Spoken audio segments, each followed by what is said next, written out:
Ya. Listo.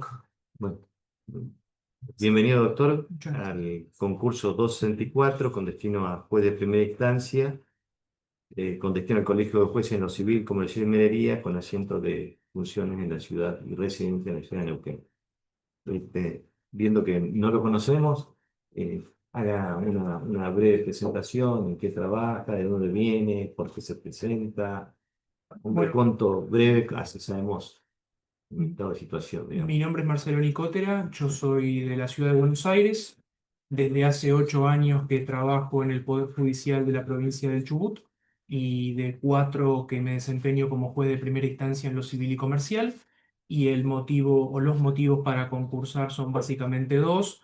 En primer lugar, a mi pareja le ofrecieron un traslado a esta ciudad, con lo cual Eh, desde siempre venimos llevando en paralelo las dos carreras y entonces frente a esa situación estamos viendo la posibilidad de venirnos para acá o de reacomodarnos acá. Y desde el punto de vista profesional, como le decía recién, ya son casi 4 años como juez de primera instancia, son 8 en total en el Poder Judicial de la provincia de Chubut, con lo cual tampoco viene mal aprovechar por ahí la oportunidad para tratar de cambiar o tratar de buscar otras alternativas profesionales. Bien. ¿Hijos? Uno. Buen día, Buen doctor. día. ¿Cómo le va? Yo le voy a hacer la misma pregunta, en el mismo sentido que la postulante anterior, que lo siguió. Bueno, primero si tuvo oportunidad de tomar conocimiento del funcionamiento, del estado actual que está el juzgado en el cual usted desempeña, usted pretende ocupar el cargo. No. No, Eso no, primero un conocimiento concreto de la situación no.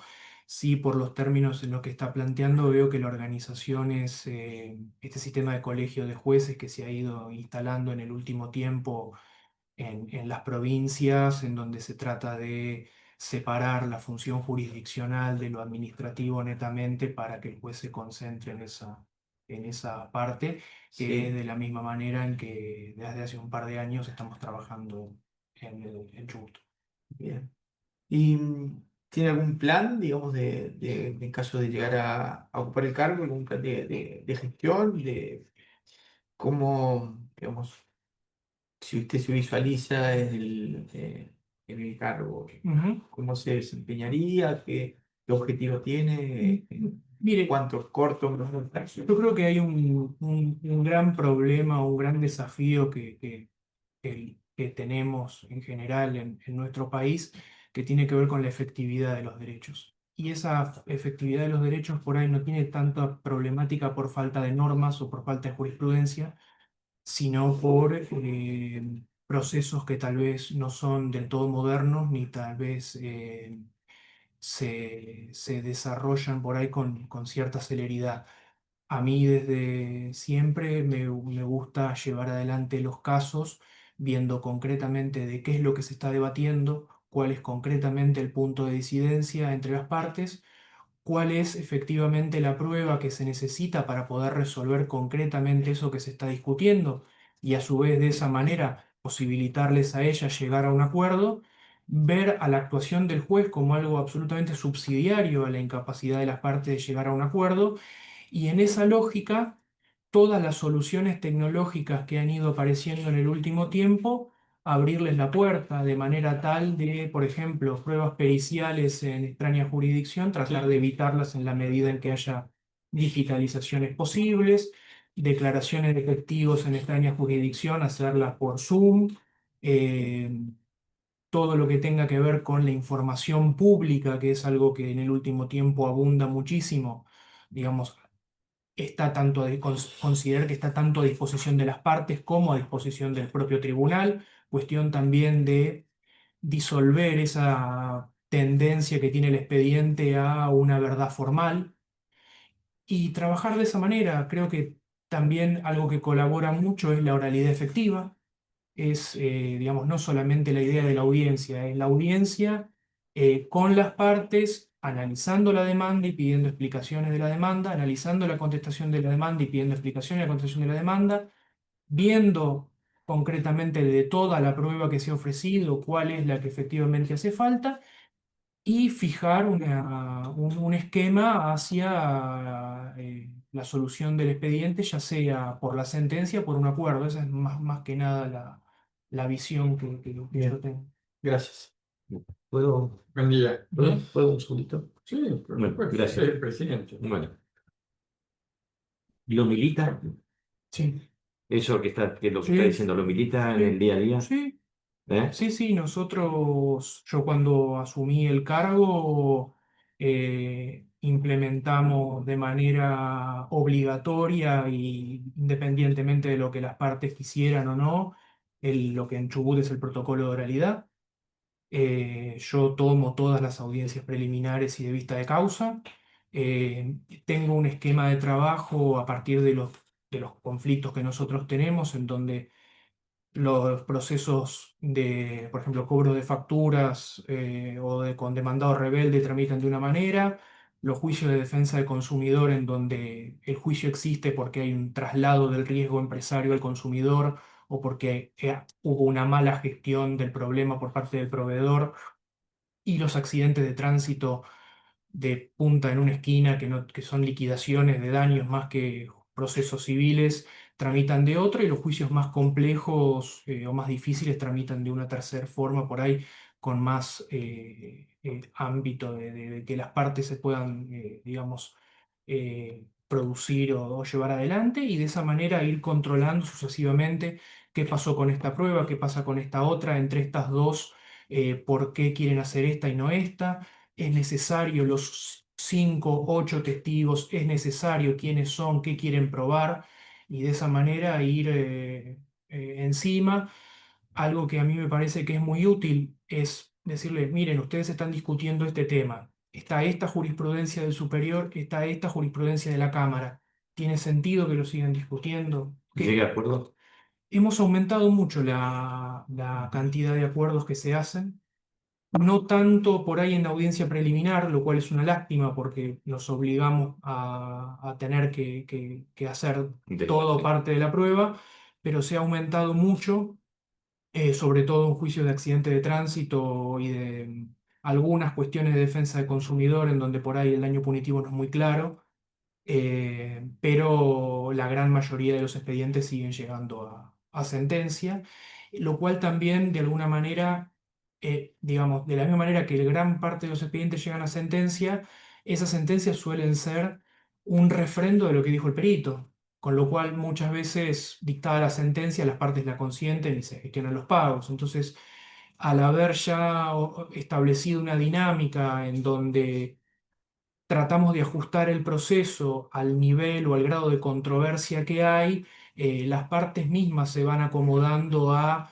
cuál es la prueba que necesitan para ya sea pedir fondos a la compañía o poder sentarse con el actor a que acepte un monto menor del que está reclamado. Bien, gracias. Disculpen. Buen día, Buen doctor. día. Bueno, yo vuelvo sobre el arraigo, pero esta vez sobre el arraigo normativo. Ujú. Conocen las normas procesales de nuestra provincia, conoce que la legislatura está trabajando en un nuevo código procesal, si tuvo acceso El a... código, el código procesal en sí está basado en el modelo de la Nación del 68, que digamos es el mismo que con algunos retoques que usamos en la provincia de Chubut, y que yo usé para litigar, salvo la reforma del año 2001, para litigar en la ciudad de Buenos Aires. Eh, Tuve oportunidad de trabajar en lo que fue una experiencia trunca de reforma en la provincia de Chubut, y como dice usted, hay muchas provincias que están tratando de reformar sus códigos procesales con distinta suerte, eh, que un poco tiene que ver con esta particularidad de la cantidad de intereses que están involucrados frente al fenómeno de la litigiosidad, y de que no terminamos por ahí como país o como sociedad o desde el punto de vista científico de resolver, como sí se hizo en el proceso penal, cuál es la filosofía de trabajo que se quiere tener. Entonces, cuando se plantean estos intentos de reforma de códigos procesales, colisionan los publicistas con los garantistas, colisionan la necesidad de dar tutela a los sujetos vulnerables con la necesidad de construir un proceso adversarial moderno. Creo desde mi punto de vista que hay muchas discusiones que si comparamos con reformas que se han hecho en otro país están superadas, y nosotros seguimos insistiendo con ellas. Con lo cual, bueno, hay como muchas tensiones a la hora de poder definir ese, ese carril de código procesal o de legislación procesal de acá en adelante. Sí, pero los documentos quienes están trabajando en la reforma que se han hecho públicos, ha tenido acceso, conocen qué direccionalidad va la reforma. Mire, yo lo último que vi es que estaba trabajando el doctor Gustavo Calvino. Yo, digamos, si usted me pregunta desde el punto de vista filosófico personal, ¿le parece, opina? Yo creo que la idea de un proceso adversarial civil digamos, de alguna manera a lo que se debiera atender. Lo que pasa es que entre eso que uno cree está la realidad. Está una Corte Interamericana de Derechos Humanos que es muy clara respecto de un activismo judicial. Hay un Código Civil y Comercial que es muy claro respecto de un activismo judicial. eh, con lo cual, digamos, ciertas posiciones que ha expresado el doctor respecto de la visión o la filosofía de trabajo por ahí que tiene mucho arraigo en la escuela rosarina, tal vez pueda llegar a tener conflicto, por ejemplo, todo lo que tiene que ver con plazo razonable de duración de los procesos, con la tutela del vulnerable, con la tutela del consumidor.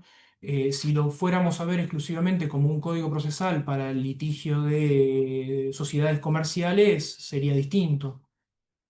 Bueno, muchas gracias. Bueno. ¿Qué tal, doctor? Buen día. Bienvenido a la provincia de Neuquén. Doctor, háblenos, por favor, de sus fortalezas y debilidades para poder acceder Ujú. a este concurso en que estamos. Mire, yo si tuviera que pensar en fortalezas, creo que tengo un camino recorrido. He tenido oportunidad de litigar como abogado, tanto en la ciudad de Buenos Aires como en la provincia de Buenos Aires y en algún fuero federal también. Eh, Fui secretario de Cámara de Apelaciones, donde nos tocó atravesar la crisis salarial de la provincia, la pandemia, y en esa época también estuve a cargo de la oficina de notificaciones de la circunscripción, trabajo que permitió normalizarla y sacarla adelante. Mi gestión como juez acaba de ser declarada satisfactoria por el Consejo de la Magistratura de la provincia. Creo haberme formado sobre todo en derecho procesal y en el último tiempo en cuestiones ambientales y de tecnología. Eh, Trato de aplicar eso en lo que me he formado. Trato de que las cosas funcionen de la mejor manera posible. Eh, no tengo problema en equivocarme ni en reconocer el error y en enmendar esa situación y tratar de sacarlo adelante. Eh, no me tiembla el pulso a la hora de tomar una decisión. Eh, Creo que como debilidades, eh, digamos, no tengo conocimiento profundo de la ciudad, ni de la litigiosidad, ni de los tipos concretos de conflictos que se estén tramitando ahora, ni tampoco de los estilos de litigiosidad que estén instalados entre los abogados. Eh, Tampoco estoy muy familiarizado, más allá de algunos precedentes muy puntuales que estuve viendo para el concurso, con la tradición del Superior Tribunal, pero creo que son en definitiva debilidades subsanables con el paso del tiempo. Gracias, doctor, muy amable. Buen día. Buen día. Usted está a cargo del Juzgado Civil y Comercial desde diciembre del 2021. Sí. ¿Me puede comentar un poco cómo está el funcionamiento, si tiene atrasos, con qué plazo están sacando sentencias en el juzgado? Nosotros el funcionamiento, lo que tenemos es oficina de gestión unificada, con lo cual no tenemos un personal del juzgado. El juzgado, entre comillas, vendría a ser yo. Todo lo que es el personal y los funcionarios están afectados a la oficina de gestión y ellos prestan la colaboración dependiendo de las funciones que tienen. Atraso no hay. Yo me tomé como pauta de trabajo y la he podido llevar adelante, salvo casos muy puntuales de expedientes más complejos, de dictar sentencia dentro del tercer día de consentido del llamado de autos a sentencia. Y ¿En 3 días? sí, sí, sí, sí. O sea, yo al tomar la audiencia preliminar, al tomar la vista de causa, los expedientes los conozco, tengo un manejo más o menos de qué se está discutiendo en cada uno, se va trabajando el expediente en las sucesivas audiencias a medida que se van presentando los dictámenes, con lo cual, digamos, llegar a la sentencia es más que nada resolver, como les decía recién, el punto que se está discutiendo y pasar al capítulo de daños. Yo en ese sentido no veo a la sentencia como un documento académico, lo veo como una cuestión muy concreta de están discutiendo choque en la esquina, este tenía prioridad de paso, se acepta o se rechaza la demanda, los daños probados son estos, tasa de interés es esta, y si en cambio hay un conflicto más complejo de distintas cosas, la cuestión será por otro carril, pero eh, entendiendo que la litigiosidad nuestra tiene mucho de volumen, la respuesta que le hemos dado es una respuesta de volumen, y así la vamos sacando muy puntual. Bien. ¿Ustedes adoptaron Protocolo Justicia 2020 en la provincia de Chubut? No, tenemos un protocolo de realidad propio, que es una especie de acuerdo refrendado por el superior entre quienes en ese momento eran jueces civiles y comerciales sobre cómo ejercer las facultades de dirección del artículo 36 respecto de una audiencia preliminar para determinar los términos de la litis y proveer la prueba, y una audiencia de vista de causa para concentrar la prueba oral en ese momento. Si no queda prueba pendiente, se le da a las partes la posibilidad de alegar y la causa queda vista para sentencia, lo cual no suele ocurrir, es muy raro que las partes acepten alegar oralmente en la audiencia de vista de causa. ¿Y han tenido algún tipo de cuestionamiento en el ejercicio de las facultades del artículo 36 o lo han consentido los profesionales? Mire, cuando nosotros empezamos tuvimos dos cuestionamientos por el carácter compulsivo de la oralidad, que se interpuso apelación, nosotros la rechazamos, fueron a Cámara si bien abrió la queja, confirmó después que era un ejercicio regular de la facultad de dirección. Hemos tenido, sí, muchas oposiciones y muchos planteos respecto de la desestimación de prueba que el tribunal entiende superflua, eh, porque bueno, eso también es una cuestión, digamos, que yo creo que ahí hay dos fenómenos.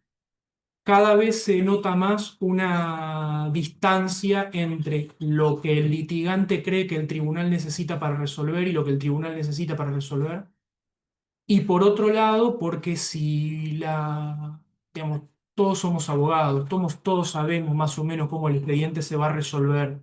Y si yo estoy defendiendo al demandado y sé que voy a perder y el juez me elimina la prueba superflua, voy a perder antes. Entonces, frente a eso hemos tenido discusiones, se ha planteado en Cámara y Cámara en la gran mayoría de los casos ha confirmado la desestimación de la prueba. Bien. Em, Hizo una breve, o manifestó alguna opinión con la reforma procesal que se está trabajando en la provincia. ¿Nos puede hablar sobre los lineamientos generales que, bueno, dijo qué es lo que le gustaba o qué es lo que no, o el perfil que veía de quien está trabajando, del jurista que está trabajando en la reforma? Pero me gustaría conocer su opinión o que nos hable un poco de los lineamientos que contiene esta reforma. De la propuesta de trabajo. De la reforma de los trabajos, hay una reforma bastante avanzada, Mm. ¿sí? Un proyecto. eso tiene un cambio bastante importante y sustancial en función del código que tenemos actualmente de la ley 912. Si conoce eso, cuáles son esos cambios, los lineamientos, y en función de eso, ¿cuál es su opinión? No, no estoy al tanto No tuvo oportunidad No, de leer no. los antecedentes. Bien. Y hay recientemente una reforma en el artículo 49 de la ley arancelaria de la provincia. Si la conoce, cómo aplica, cuál es su interpretación de la misma. Sí, vi que habían reformado respecto de la regulación de honorarios, eh, pero yo creo que acá tenemos un problema que el problema del cobro de los honorarios o de la defensa del honorario es consecuencia, digamos, no es el problema, es consecuencia de otro problema, y ese problema es la extensión temporal de los litigios y lo que se demora en la resolución de los casos. Entonces, muchas veces por ahí lo que sería más interesante es lograr procesos más cortos y más rápidos, y entonces los créditos no estarían expuestos a, a depreciación o a quedar desactualizados. Bueno, también, por mí, gracias. ¿Cómo le va, doctor? Eh, Usted mencionó en su presentación que su pareja está ya sentada en Neuquén, Sí. ¿en qué trabaja? ¿Qué se dedica? En la actividad petrolera, es Ajá. ingeniera química. Ah, bien, bien, bien. Bueno, escuchándolo atentamente, eh, para mí es de mucha relevancia el tema del arraigo Mm. del lugar donde se está concursando. Usted ha dicho que en varias de las preguntas que desconoce, por ahí no se ha tomado no sé si el tiempo, ¿no? O por ahí no tuvo la oportunidad de consultar, eh, de cómo está funcionando el sistema judicial. Eh, de mínima, algunos postulantes que viven de otros lugares hasta se han tomado el trabajo. Recuerdo un postulante de Tierra del Fuego que viajó al lugar donde iba a concursar para poder conocer un poco la idiosincrasia, por lo menos con las pocas personas que se entrevistó, el Conde de los Sauces exactamente, lo cual ahí demuestra una predisposición a tener no es que no tenga un interés, sino a tener un conocimiento del lugar. Usted se destaca desde el punto de vista técnico, al parecer es un buen juez en su provincia. Eh, entonces, tal vez la pregunta que le iba a hacer tenía que ver un poco si conocía las ciudades que integraban la primera circunscripción judicial. No sé si por ahí tuvo oportunidad de ver eso, si me puede decir algo de la idiosincrasia de la zona, cómo se compone, porque son cuestiones generales de la ley que uno pregunta a un postulante y son de alta relevancia para mí. Entonces, No, la verdad que no conozco, no es un tema que a mí particularmente me haya, digamos, llamado la atención o que haya investigado.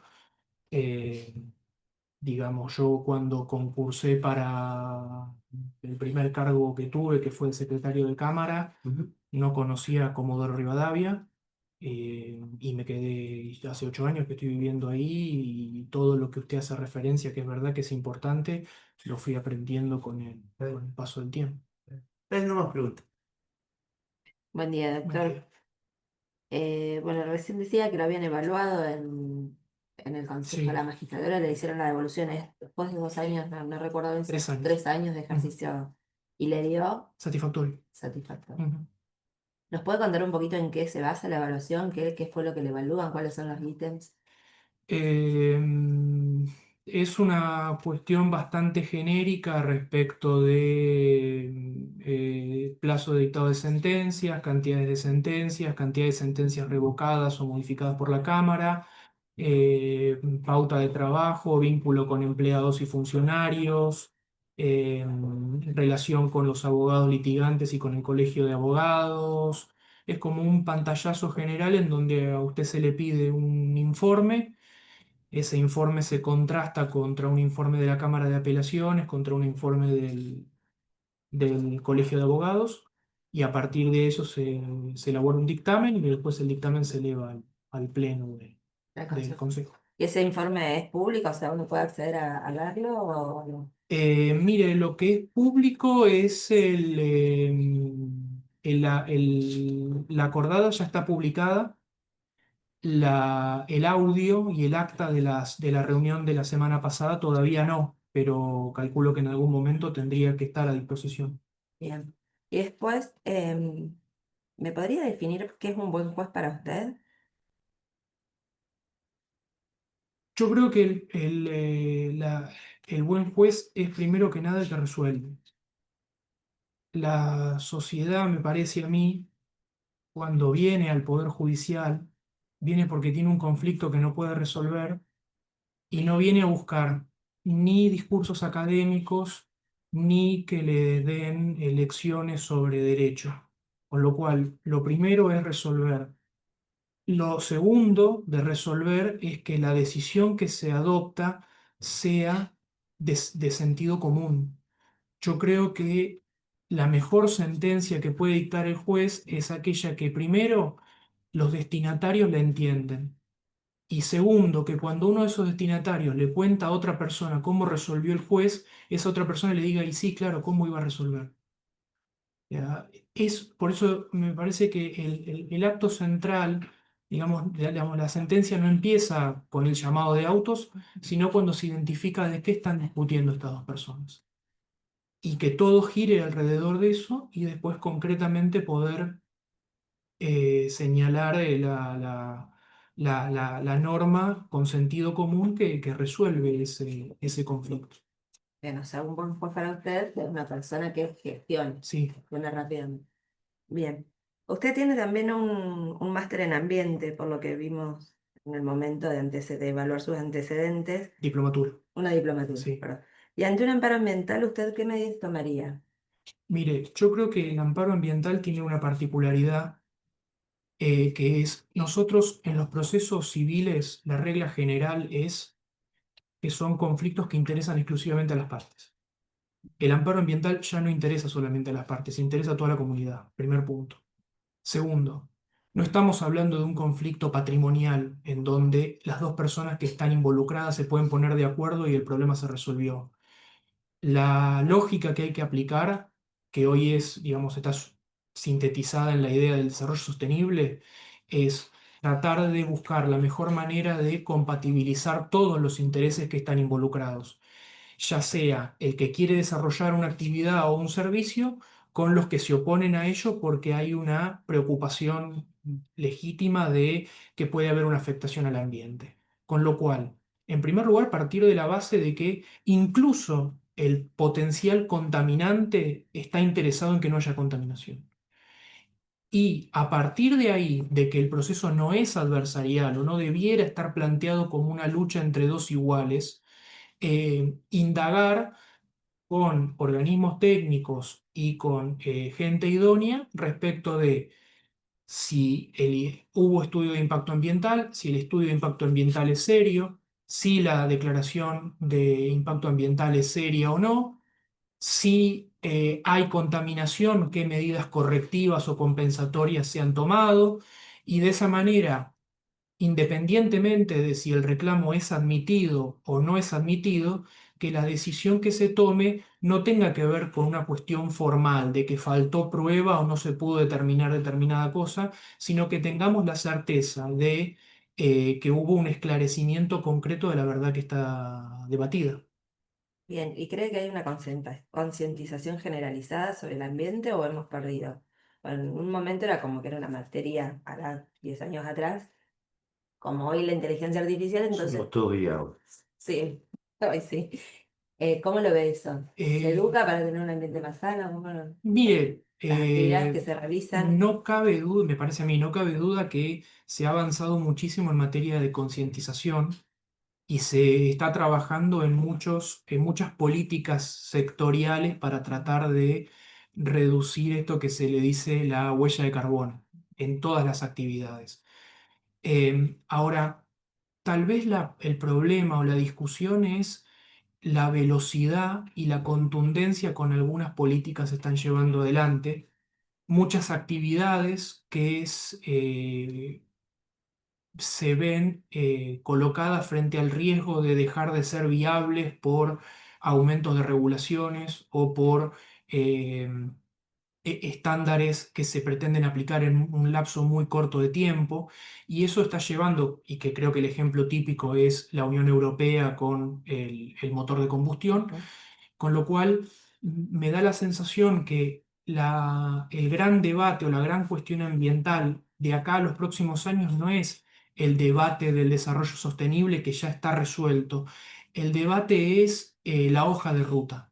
Cómo llevarlo adelante, cómo realizarlo, cómo dar tiempo a los distintos actores de la economía para poder ir adaptándose, cómo se concientiza a la sociedad en un sentido inteligente sobre la diferencia que hay entre la importancia de la acción individual y la importancia de la acción colectiva, porque si nosotros partimos de la base de que el 40% de la contaminación ambiental la hace China, la separación de residuos en origen parece algo menor. Entonces, la importancia de que la persona vea que, digamos, no es algo insignificante eso que se está haciendo, que las pequeñas acciones son relevantes, eh, y de esa manera, digamos, por lo menos tratar de que cada uno en el ámbito en el que se tiene que manejar pueda, digamos, desarrollarse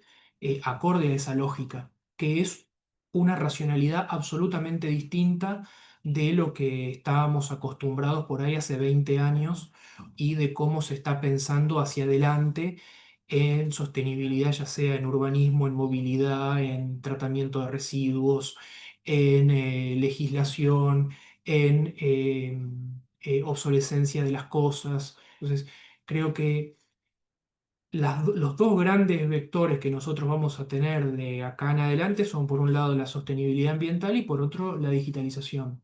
Y ahí creo que el gran desafío va a estar en cómo se pueda ir llevando eso para, digamos, reducir el estrés de la transformación y contener a los que les cueste adaptarse a esa transformación. Bien. Yo, no sé, un comentario. Sí, Pareciera una contradicción, no lo que está diciendo, Mm. ¿no? Porque todos militamos la IA, digo todo porque hoy, como dije, parece que todo es IA, pero a su vez quema bosques la IA, ¿no? Ujú, De forma terrible. ujú, Es el mayor contaminante del mundo. ujú. Sin embargo, es como que lo tenemos, ¿no? Como que lo subsume la IA a, o sea, hay una tensión, Ujú. Sí, ¿no? sí, bueno, de alguna manera esa tensión es... No soy responsable de eso. No, no, pero digo, es interesante por ahí ver Sí. que ese problema que usted está planteando le ha dado una segunda vida a la energía nuclear. Claro. Entonces digo, todas estas problemáticas Es están... más, el enfriamiento en el fondo del mar, en aguas heladas ¿cómo se llama? De contenedores de ya, ¿no? Ujú, Para lograr el exactamente. enfriamiento. Yo creo que eso es en definitiva lo interesante, que Claro. es las alternativas que se empiezan a aparecer frente a los problemas que vamos teniendo, que hacen que un problema que tradicionalmente se hubiera resuelto quemando carbón, hoy se está planteando la energía nuclear, se está planteando Sí. refrigerar en el mar, se está planteando aprovechar la energía de las mareas, con lo cual, digamos, el problema se trata de encarar desde una nueva racionalidad. Ahora, digamos, también hay otra cosa, si la IA se va a usar para hacer dibujitos, uno podría decir, bueno, es un uso banal, está bien, ahí habrá que ver con el paso del tiempo cómo se van adaptando las organizaciones y cómo se van adaptando las distintas profesiones a la incorporación de algo que parece que en los próximos 5 años va a redefinir prácticamente De la la manera de trabajar. Así es. Bien. Bueno, sí. No, yo da bastante. Muy bien. Muchas Bueno, gracias. muchas gracias a ustedes. Estaremos